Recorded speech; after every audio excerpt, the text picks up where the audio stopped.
Hi, everyone. Thanks for joining us today. I'm Laura Worcester with the American College of Emergency Physicians office here in DC. Thanks for joining us today and getting on this webinar pretty last minute. What's going to happen now is I'm going to introduce our speakers who are from Washington State, which, as most of you know by now, was the first state in the country to have a diagnosed case of COVID-19. Because of that, these physicians have been dealing with this for about 4 weeks longer than most of the rest of the country. And we wanted them to be able to speak with everyone about what happened there, what they're seeing now, and what they need, and then based on their lessons learned, what the rest of the country should be doing to prepare and respond. With that, I'll let them each introduce themselves. Dr. Buck, do you want to get started? Yes, thank you, Laura. My name is Cameron Buck, and I am a emergency department director at Valley Medical Center, which is a university-affiliated hospital about 20 miles south of Seattle. And I am currently the Washington chapter president for the American College of Emergency Physicians. Dr. Kay? Hi, I'm Ryan Kay. I'm the medical director of the emergency department at Providence in Everett, Washington. We're 28 miles north of downtown Seattle. And I am the secretary-treasurer for the Washington chapter of the American College of Emergency Physicians. And Dr. Anderson. Hi, I'm Stephen Anderson. I'm a practicing emergency medicine physician in South Seattle. I'm also on the National Board of Directors of the American College of Emergency Physicians and the immediate past chair of that board of directors. All right, thank you, everyone. So here's just a quick agenda for the briefing. I kind of covered this in the introduction in terms of what we'll be talking about. If you have questions along the way, you can already jump into the Q&A queue by using that Q&A button at the bottom of your screen. If you see a chat button, don't use that. We won't be able to see the question, but we'll then take questions at the end of the presentation. We're leaving a lot of time for questions since I know we may not cover everything that you're wondering about, so we want to make sure you have a lot of opportunities. So with that, I'll turn it over to our physician experts. Thanks, Laura. This is Cameron. I think I'll start off by just kind of highlighting the lessons learned. As you know, we've learned a great deal of lessons as this disease or epidemic has transitioned through the early phases. Dr. Kay can certainly speak to the first case and some of what that dealt with. I'll highlight some other issues. I think some of the things I want to point out is we started with kind of glasses that were foggy, and what I mean by that is we didn't know necessarily who had the illness as we became aware of the outbreak. And I think testing, as you know, is a big issue in that. So we were evaluating people with respiratory tract infections who could have had the illness, sending them back out in the community without maybe knowing their risk based on the limited testing capacity and guidelines. 2, we started to deal with PPE, so this is the protective equipment that we were using appropriately so to interface or protect ourselves from patients who were symptomatic, both in the hospital, in the ED, and in other places. And the challenges with that is we had a high kind of guideline on when to use those, and we have found out that we've burned through a lot of PPE, maybe unnecessarily, and now we're dealing with supply issues, and we've had to downgrade a lot of our precautions. Well, I wouldn't say downgrade. We've had to realize that maybe in the early stages of this, we were using it to an inappropriate level. And then lastly, one of our challenges really, or maybe successes, is we really galvanized our hospital and systems to come together under incident command structures and work together to solve some of these early problems when our glasses were a little bit more foggy. And my last point in that is it's been a lot of fatigue and work. So each of the people that are on this call and all of our colleagues have put in tireless hours redoing workflows, reassessing situations, because we really didn't have all of the information that we have now, which is allowing us to be more nimble and hopefully help prepare the rest of the country. Ryan, do you want to talk about your specific situation as relates to being one of the first hospitals and then your current situation as relates to workflows and action? Absolutely. As some of you may know, Providence and Everett housed or took care of the index patient in the U.S. I want to say that all of the preparedness we've done over the last 5 years for Ebola really set us up to have a seamless process around taking care of that patient. He presented, with the suspicion that he might have an infection. We were able to immediately put him into a level 1 type isolation where we had a highly trained group of nurses taking care of him. And we're able to learn a lot about the coronavirus from that case presentation in consultation and cooperation with the CDC. After that, everyone just kind of held their breath. We were sort of waiting for the shoe to drop and really understand what was going to happen next. And I believe it was around the 28th when we started seeing the first cases come back and test positive. Really, Cameron covered the challenges that we were first faced with and that I'm concerned about with the rest of the country, which includes not having access to quick turnaround times for testing of patients, which really affects throughput in the hospital, which always flows downstream to the emergency department and makes our operations very challenging when we have patients sitting around on high levels of precaution that we don't really know what's going on with them.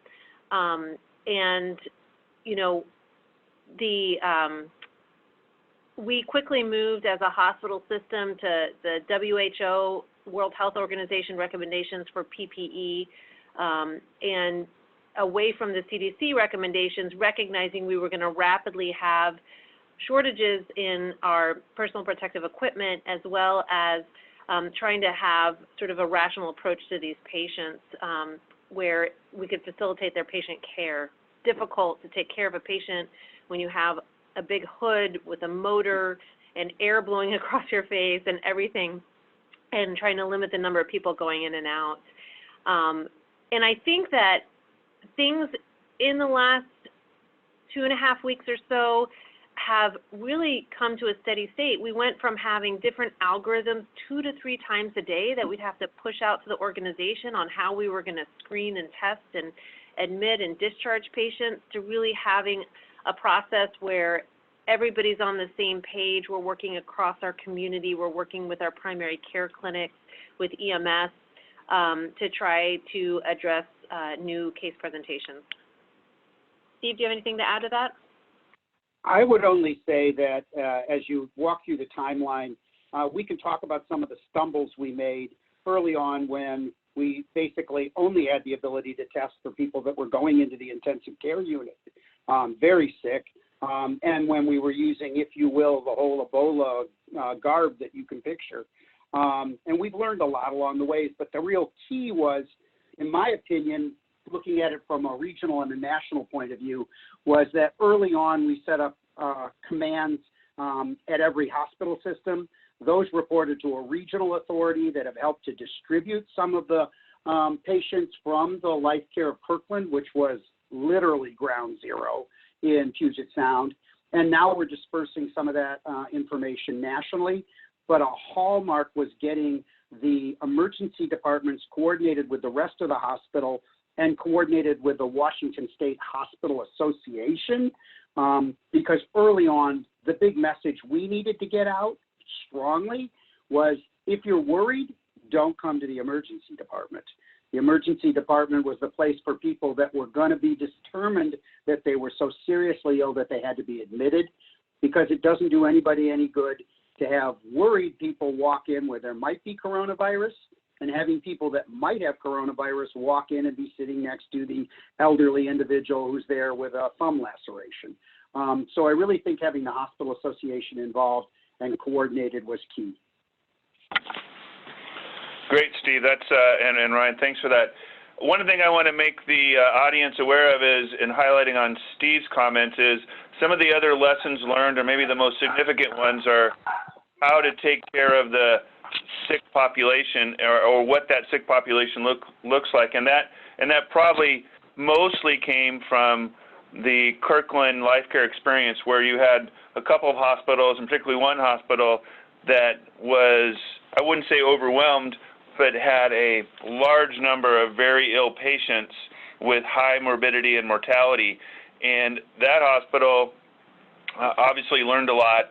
Hopefully the CDC learned a lot from their experience, and that type of experience is shared with the rest of the country. we are hoping that every hospital doesn't have to deal with that, but we are preparing for the potential or the inevitable of having other clusters of vulnerable populations, particularly the elderly, basically overwhelming or putting each hospital or a community hospital or a system at high stress.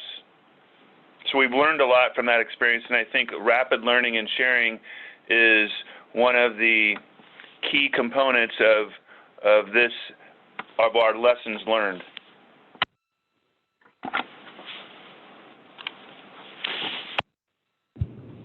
All right, maybe we can go ahead.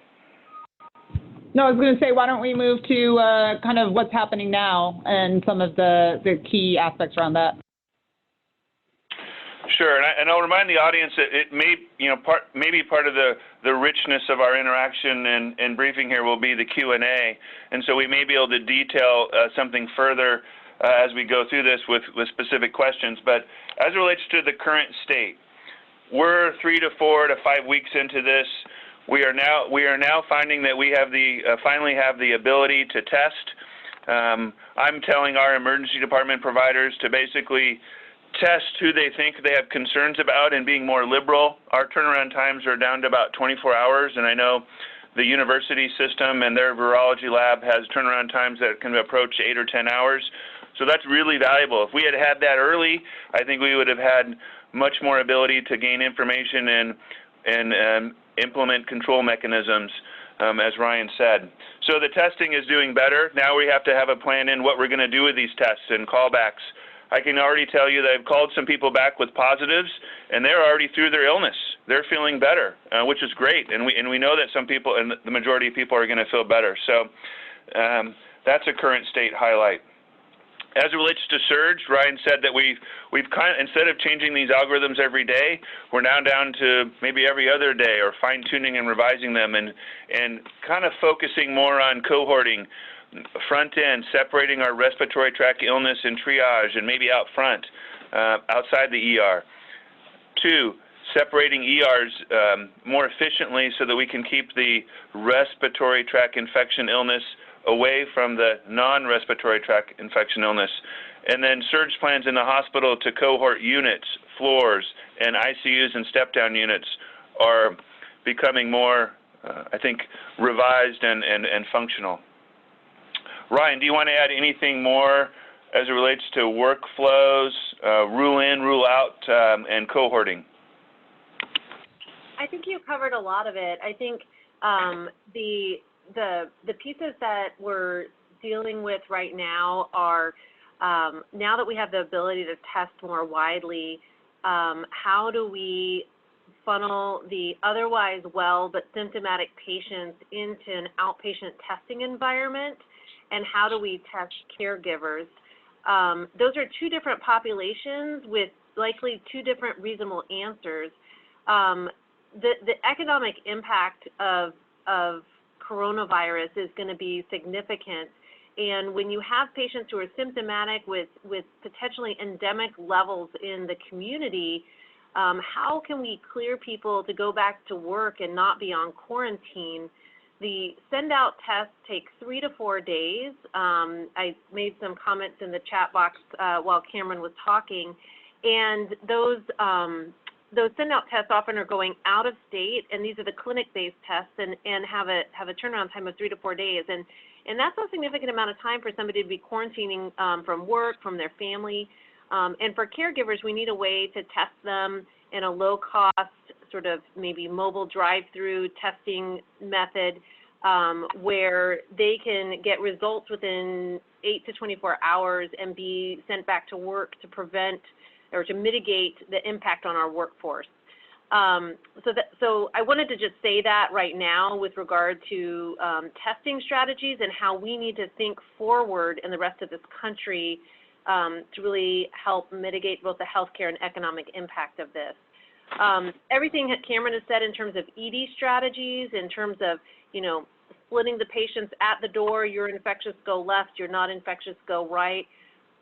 Every emergency department is standing that up, and we're looking to places like Italy where hospitals are reporting being 200% of capacity with, how do we continue to to maintain that? What's our surge plan? For instance, here in Everett, we've stood up the tent, as Cameron mentioned, and if we need to flow people through a tent that is external to the emergency department.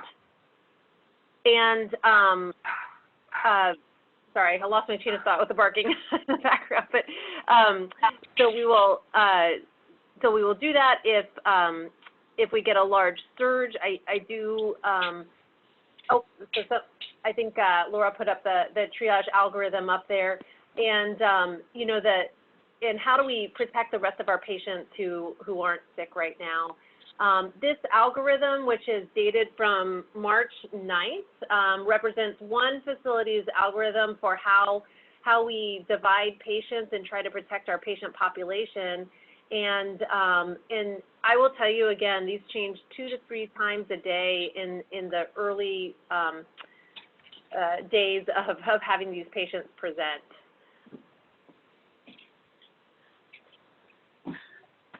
Steve, I want you to touch base on PPE and staff. We have some questions about whether we're hearing about any healthcare staffing shortages. I can tell you at my shop, we don't have a lot of sick call-outs. I mean, currently our volume is a little bit lower than our average, so we're not seeing a lot of people coming to the emergency department unnecessarily. That can change moment to moment, and our staff support is fairly solid. Steve, can you report on your experience as it relates to staff shortages, resource, and then some of their concerns and fatigue as it relates to PPE? So I want to finish up on alternative sites quick because I want to paint a picture of my emergency department, which is one that has, I can tell you where 17 hallway beds are already before this outbreak on a regular Saturday night exists. My hospital is already into surge mode at the, not at the Italian level yet, but we've canceled all elective surgeries. We now have security posted at all the doors that only allow one visitor a day, and includes testing of staff who may have been symptomatic even before they're allowed to enter the building. That's why it's key to have alternative sites. University of Washington is doing drive-bys where people roll down their window to test staff, where they actually test them without even exiting their automobile. The key is we have to keep people that may be healthy away from the environment where they could get in contact if they're not properly prepared. Our hospital burned through its PPE early on. We now have about 3 days supply of masks for all the employees. And so we're issued 1 mask a day that has to be cleaned after every interaction with patients. And we may burn through those pretty quickly. That's a big deal.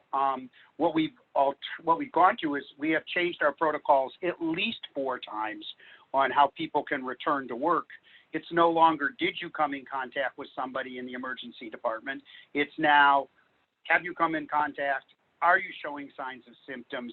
Have you had a positive test? So there's several different levels, and to try and keep our workforce in order, because we, as a smaller, mid-size, well, not we're smaller, we're exactly mid-sized hospital for America, we clearly will burn through our staff. And my own personal employees, physicians that we employ, we've closed all the schools in Washington State, so now there's that problem as well with where do you get daycare, how do you keep your family safe while you're supposed to be at work, and that's impacting our work personnel as well.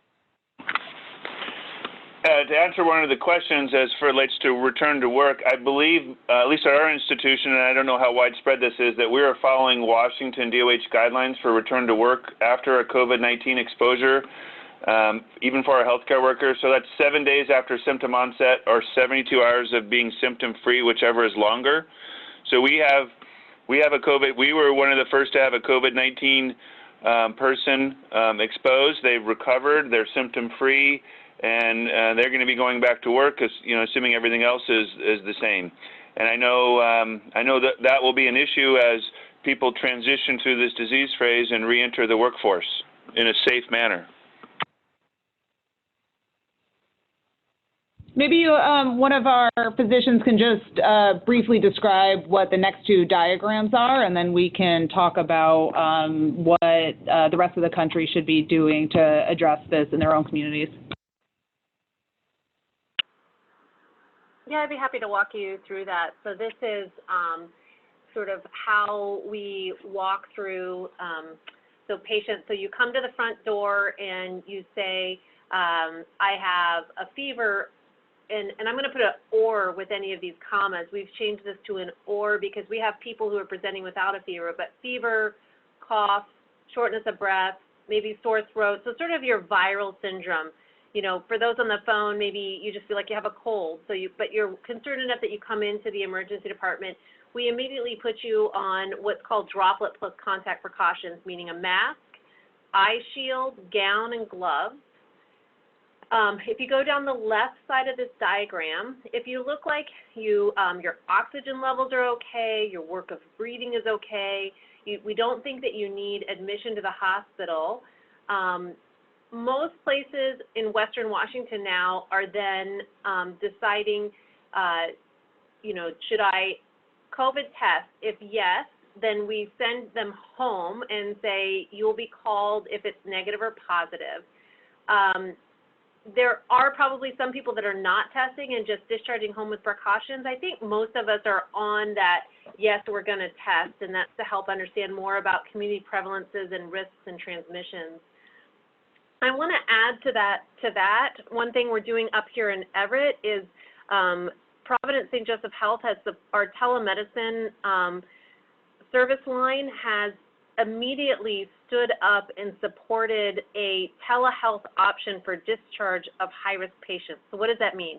That means if you're over 60 and or have other significant medical conditions like heart disease, underlying lung disease, or diabetes, then we are absorbing the cost of this, but sending the patient home with a pulse oximeter so they can measure their oxygen levels and a thermometer, and hooking them up actually with Zoom to do telehealth visits with a nurse who calls them within 4 hours of discharge and checks in with them until their results come back negative or positive. If they come back positive, they continue to check in with them to make sure they're not worsening and need admission. And this is to help mitigate the impact on the emergency departments in the hospital, try to help patients stay well at home, and also with these high-risk discharges, so patients that we know are more likely to get sick or be able, if they're getting worse, to do a quick direct admission to the hospital.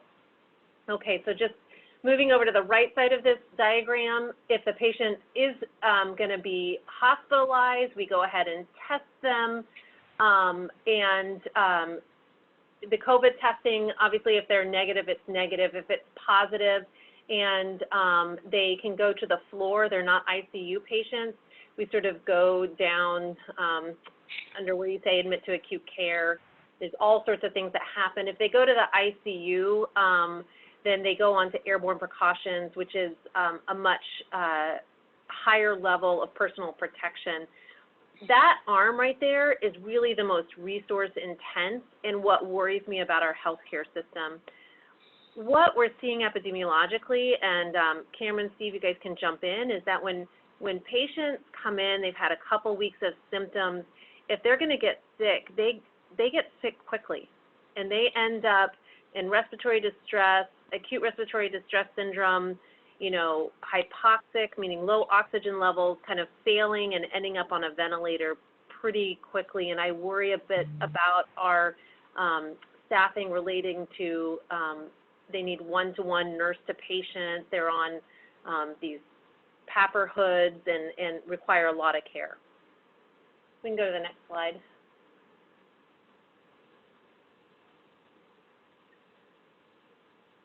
Cameron, do you want to speak to this, or Steve? I can speak to this. Am I able to screen share? Not so directly, but I have the slide up. So okay, so this is basically an overview of actually our emergency department. What is lost here is it didn't reflect the highlighting that I had put in for zones. So the take-home point here is if you're looking down at most emergency departments, they have a footprint. and they have separate rooms. What we're doing is we're separating the right side of our ER from the left. So the right is the cohort zone. If you have a respiratory tract infection, we're putting you in that zone. If we don't think you do, you're going to the left side of the ER. So that way we can at least keep staff focused and efficient on PPE and patients somewhat segregated so that we can at least try to minimize cross-contamination and then keep staff at least legitimately efficient in their PPE. And then we have ability to take less sick patients in the cohort zone and then more sick patients in the cohort zone. So I think that's a strategy that most ERs are employing or will be employing and then refining based on how many patients they have in each group. So I just want to jump in again and say that at my hospital, which is pretty average size for America, I usually run with 1 or 2 beds available in my ICU at any given moment. So as this starts to ramp up, this is going to be a huge problem for us. I will compliment my hospital system in the fact that they have made a huge effort to utilize virtual medicine and telemedicine. They've set up to our urgent care centers that they have offered now a free virtual evaluation that you can go on your smartphone for and talk to a provider about whether or not you should be worried, whether or not you should go out and get tested, and what's the appropriate location to get tested in. To get back to my first point again, in an effort to keep people away from the emergency departments that don't need to be there, to keep our volume in our emergency department safe. But as far as critical care goes, I'm already using my very limited laminar flow or special airflow rooms in my emergency department to house some of my critical care patients for at least 1 to 2 days. And very soon I'm not going to have left in my hospital any of the special airflow rooms that they have talked about wanting to use in every case of these. And I'm going to be in the Italian mode very soon where I just have to start what we call cohorting and putting all the people with COVID-19 in one wing of the hospital without necessarily having the laminar flow rooms. And to piggyback onto what Steve said, I think this is very hospital dependent and different areas could be impacted depending on what their hospitals have available. We were lucky to have a newer tower and turn an entire floor into a negative pressure floor. But we have actually limited negative pressure ICU rooms, and like Steve does, and we are quite a big hospital and a 79-bed ED. We're very busy ED. We had a standalone pod that we were able to turn into a negative airflow pod to cohort those patients there as well. And you know, when I think about some of these smaller community hospitals and ability to manage this with limited beds, limited isolation rooms, limited PPE, and limited testing, I worry about our friends in smaller communities. Well, at some point we're going to reach outside this conversation and talk about EMS as well, because when your hospital is fully beyond capacity, you have to have a regional coordination to find out where these patients could go to. But that then involves putting them into a closed space ambulance and transporting them across the region to another place. And that doesn't even begin to talk about the sick people that are being brought in by our EMS. And it's critical to coordinate with EMS systems on their personal protective gear and their risks in the community.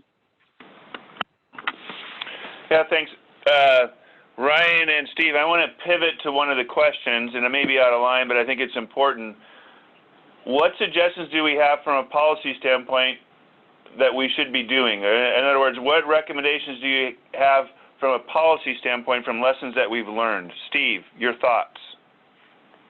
Key, number one, I would like to see the American Hospital Association, possibly with some legislative pressure, make a statement around triaging yourself and isolating yourself. The message really needs to get out to the American public. Don't go to the emergency department unless you need to be evaluated for admission to the hospital. And I really want that message out there everywhere. Great. And I'll add, I'm not sure this is a policy issue, and I know you've heard a lot about testing barriers and the steps and how that could have been better. I do think there's been some, I don't know if I would call it barriers, but communication barriers or gaps as federal government information and or directives have moved to the state level, and then my sense is there seems to be some barrier between federal and state mandate and or movement as it even relates to PPE supply.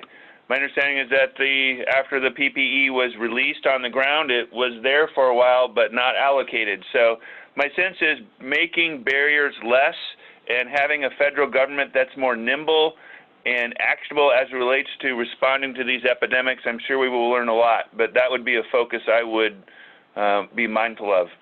Ryan, any thoughts?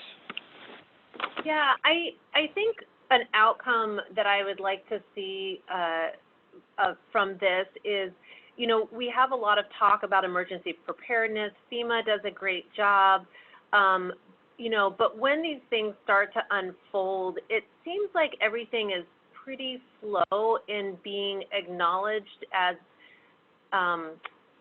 important or an emergency. And, you know, we have state health departments that have, you know, had their funding dwindled over the years, and it seems like it takes a little bit of time to coordinate and mobilize in a transparent fashion. I don't know how that translates into policy, and that's coming from me. I'm not speaking on behalf of the American College of Emergency Physicians or anything like that.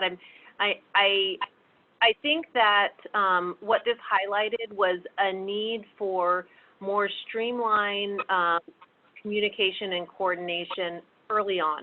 I do want to give amazing kudos to the state and to our hospitals for standing up these incident command systems and really being supportive and cooperative.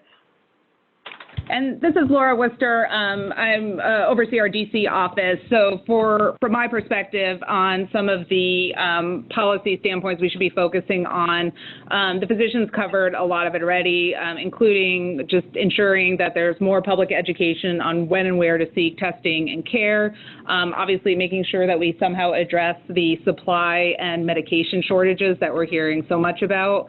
And then the PPE obviously has been covered. I think an important point that we may need to address as this gets worse is temporarily loosening some of the restrictions on things like hospital privileging and barriers to moving healthcare workforce across state lines. So if you have an area that's harder hit, but some of the areas not that far away have some additional capacity, it would be great to have their folks be able to come over. But there's licensure, there's liability protections that pose, there's a lot of variation across state lines, and a lot of times that's impossible. I know that was something that became an issue after Hurricane Katrina especially. So that's one of the policy areas we think both at the federal level and at the state level could be addressed.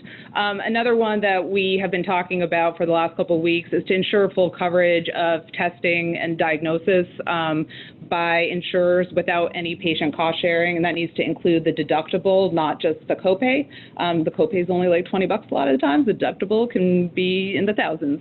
And we really just want to make sure that folks are not scared to go either to the doctor or the emergency room. The earlier we diagnose people, the earlier they can be treated. It's usually more effective then. And also it can help public health officials figure out where the trend lines are and make sure that resources get to the right places. And then the last thing I'll touch on briefly that from a policy standpoint that would be help is loosening some of the telemedicine rules under Medicare. I know they've already done some work, and the appropriations package was included some telehealth provisions in that, but there's still some rules around that some temporary waivers would help additional emergency departments set up some telehealth screening and even treatment for this. So with that, I will turn it back over to our presenters. You know, Laura, you hit the nail on the head. With every disaster, you learn from it and learn how to get more efficient and make the system better next time.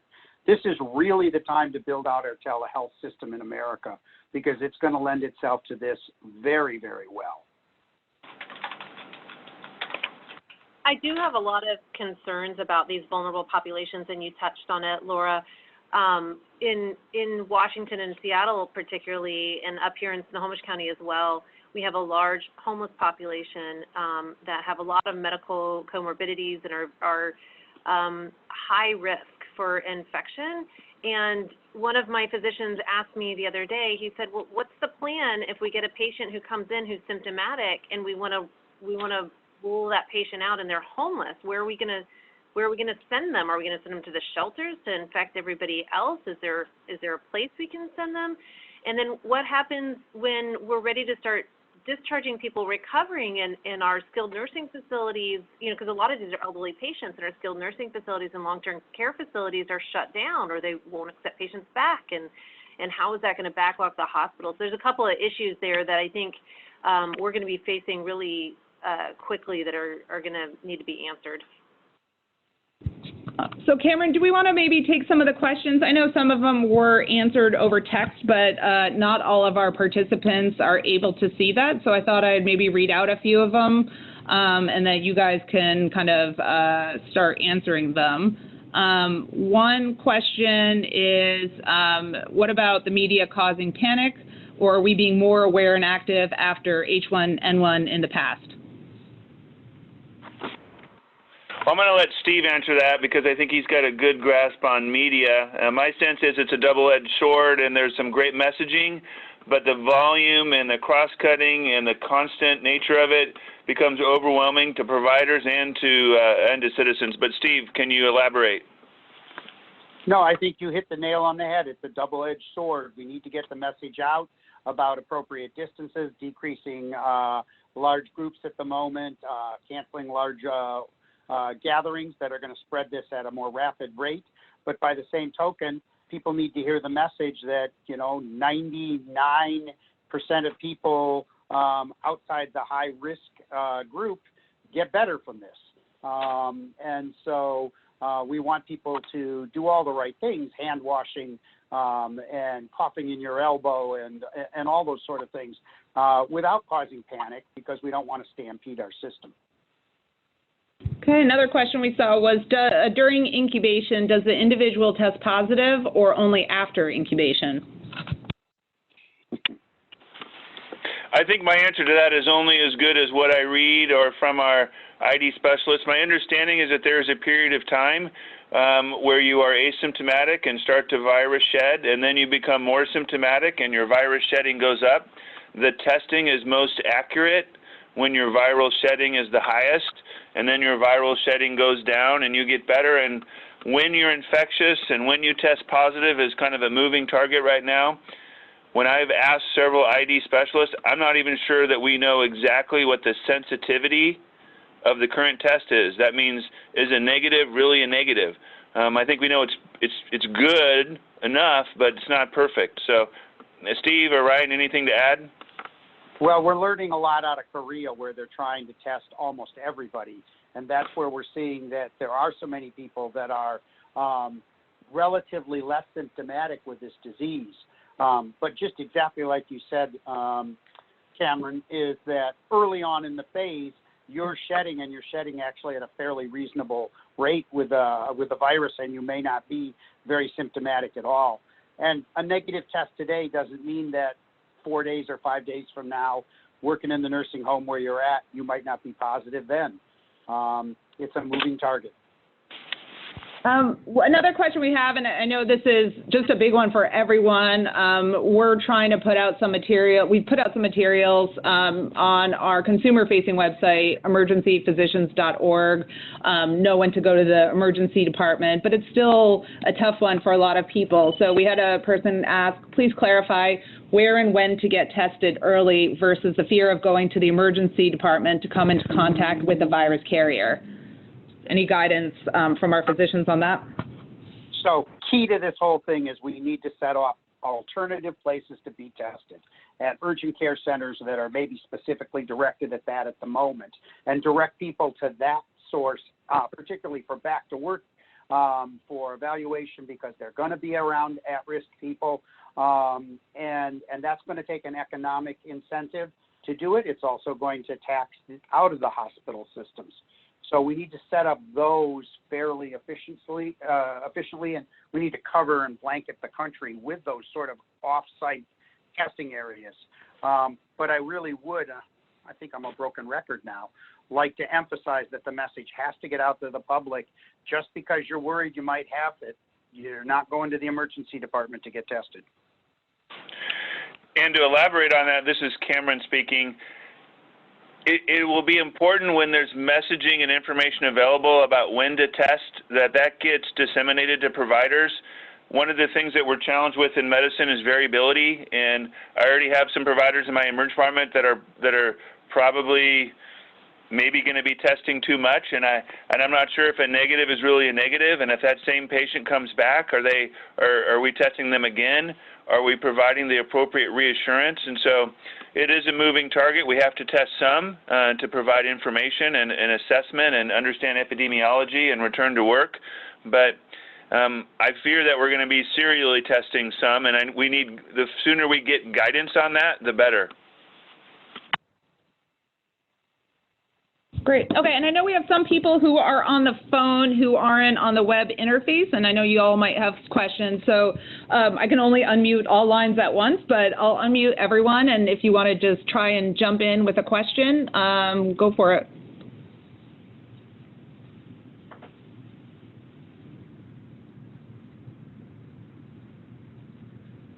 All right, so far no questions on the phone. I'll leave the lines unmuted though, as long as there doesn't end up being background noise.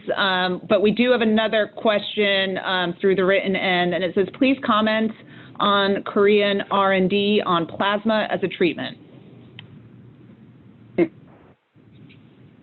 I would only say, and maybe Ryan could speak to this a little bit, right at the moment, the only thing we're doing under compassionate rules is testing several antivirals at the moment. And that's the only thing that I'm aware of in the United States that's actively being tested on our sickest patients. And I think Ryan's actually had one patient or two patients on that protocol. We actually, yeah, I would say almost the majority of our admitted positive patients now are on, and actually we're enrolling in a trial. We're not even, we can still use the compassionate use, but we stood up very quickly a trial of the antiviral on a 5 or 10 day arm, and so, which has been fantastic. So patients are getting that drug. I can't really comment on the plasma treatment. I will say that a big need across the medical community has been more rapid dissemination of information about what is effective and ineffective in treatment, both in the critical care world and in the ED world. And we've been able to set up some information exchanges to do that. But it's very important, you know, as Cameron spoke to dispel myths early, get the right treatment out there. You know, steroids don't work. We don't see a lot of bacterial superinfections. Like, all this information just needs to get out to the providers who are doing the frontline work. You know what, that brings me to a point that there's a system in place in 32 states in the country that's an emergency department information exchange. We primarily use it for high utilizers that keep returning to the emergency department, sickle cell patients, patients with the diseases that we manage but we don't cure, like recurrent diabetes that's poorly controlled. And it basically tells EDs up front, this is a high-risk patient, right when you check in, and it also says, here's the protocol you might use that might work best for them. Works great for behavioral health patients. They're actually instituting a COVID warning on that upfront alert, which will help coordinate some of the care. And I'll also say that leads me into another thing that I'd love to come back to this group and talk about. When we talk about vulnerable populations, we haven't even begun to talk about our behavioral health patients and how this is affecting them. It affects it in several different ways. First of all, they're particularly worried with anxiety and depression, and sometimes come back to be tested. But the second thing is, if they do test positive, finding them an appropriate discharge, just like Ryan said, homeless, etc., is even harder, because who's going to take someone into an inpatient psychiatric unit that's COVID positive? Backs us up even more. Yeah, I mean, I can't comment on the plasma treatment efficacy or not. I would assume that our NIH and CDC are monitoring that, and if it's when there's evidence, they will deploy it. I can't speak further than that. So another question we received earlier was, have any of your hospitals started to, or did they have to, because you're in the middle of it, I guess, cancel things like elective surgeries to divert resources, or are they able to continue doing that? We've canceled elective surgeries at my hospital now.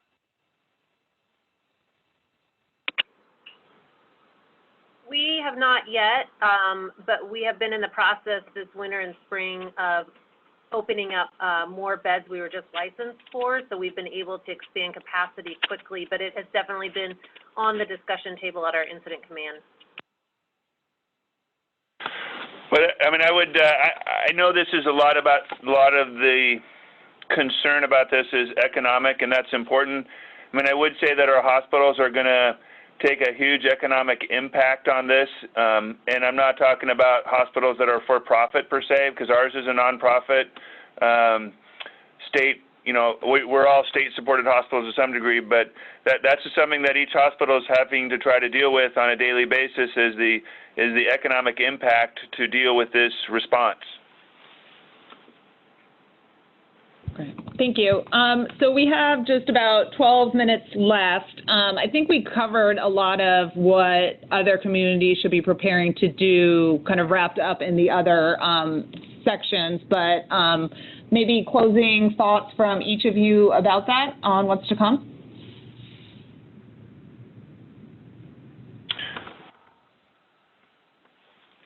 Sure, I can lead out. I mean, I think what I'm working on today as relates to that, I'm working on separate workflows for our vulnerable population, our homeless, our prison population. I think what our communities are most worried about is, in my opinion right now, and how much of it is truth, myth, or yet to be determined, is experiences like what's happening in northern Italy and how our health systems and hospitals are going to deal with clusters of nursing home patients or at-risk patients like elderly when they get really sick, and we are faced with critical care decisions on and not having enough resource to deal with those. So that's on our front. Steve, Ryan? I'll just jump in and say that we're already there. Ryan's hospital and Cameron's hospital are both larger than mine. So I sort of represent medium-sized hospitals in America. We're already at that tipping point. We're not at Armageddon yet, like in Italy, but right now, simple geography, floor space is an issue, and manpower is an even bigger issue and only going to get a bigger issue when I don't have any positive tests yet on any of our employees, but that's just a matter of time. Another thing I would say is, we're citizens too. We consume this, and I think from a mitigation standpoint, I have come kind of full circle to circle the wagons. I'm not sure about the economic impact, but full closure of the country is not possible. But just during this this context, this discussion, I've got tests that Disneyland is closed. Large restaurant chains in Seattle are closing. The NCAA tournament is canceled. So all these things, I know they're not important to this call per se, but we're dealing with this, and I think the best we can, we support as much as we can tolerate a temporary closure of our society. I'm probably not saying the right way, but I'm moving more towards getting through this next 4 to 8 weeks the best that we can and preserving our ability to take care of the most sick. Yeah, I want to echo that. I really think we're very much, even though we're in the thick of it up here, still on the upswing. And I worry about my bedside nurses and providers. They're very tired. They've been working nonstop dealing with, even though our total ED, emergency department patient volumes are down, the percentage of infectious patients presenting is up, and the overall work involved around these cases is really high. and I worry about that moving forward, how to maintain, and I've heard some people say this is the new normal, and I sincerely hope not.